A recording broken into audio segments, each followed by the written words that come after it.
Transparency international Bangladesh TIB জানিয়েছে, অন্তর্বর্তী সরকারের কৌশল ও রোডম্যাপ নেই। সরকারের চলার পথে বহুমুখী চ্যালেঞ্জ ও ঝুঁকি রয়েছে। অন্তর্বর্তী সরকারের উপর অর্পিত দায়িত্ব বাস্তবায়নে যথাসময়ে প্রয়োজনীয় কৌশল ও রোডম্যাপ প্রণয়নের সুযোগ নেওয়া হয়নি, যা এখনও অনুপস্থিত। সোমবার দুপুরে ধানমন্ডির মাইডাস সেন্টারে নতুন বাংলাদেশ কর্তৃত্ববাদী সরকার পতন পরবর্তী 100 দিনের পর্যবেক্ষণ প্রসঙ্গে আয়োজিত সংবাদ সম্মেলনে সংস্থাটি তাদের গবেষণাপত্রে এসব উল্লেখ করে। গবেষণাপত্র পাঠ করেন সংস্থার প্রধান গবেষক শাহজাদা এম আকরাম।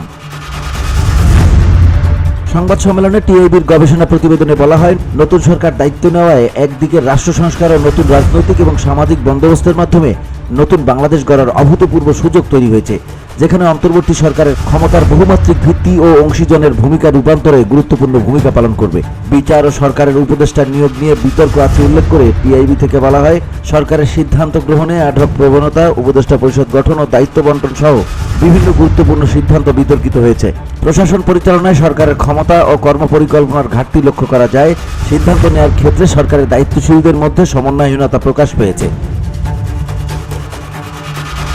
সরকার পতনের পর বিভিন্ন জায়গায় দখল ও বাণিজ্য নিয়ে টিআইবির গবেষণায় বলা হয়, প্রায় প্রতিটি ক্ষেত্রে দখল ও আধিপত্য বিস্তারের সংস্কৃতি এখনো চলমান। একটি স্বার্থান্বেষী গোষ্ঠী ও দলীয়করণের পরিবর্তে আরেকটি গোষ্ঠীর প্রতিস্থাপন হাতবদল হয়েছে বলে লক্ষ্য করা যায়। রাজনৈতিক দল সহ বিভিন্ন অংশীজনের পক্ষ থেকে সংস্কারের ক্ষেত্রে সরকারকে প্রয়োজনীয় সময় দেওয়ার প্রশ্নে ধৈর্যের ঘাটতি লক্ষণীয় বলেও টিআইবি তাদের গবেষণাপত্রে উল্লেখ করে।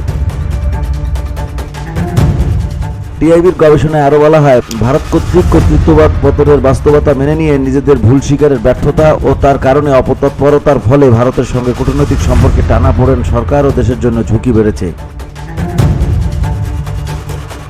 BOD Bangla news desk.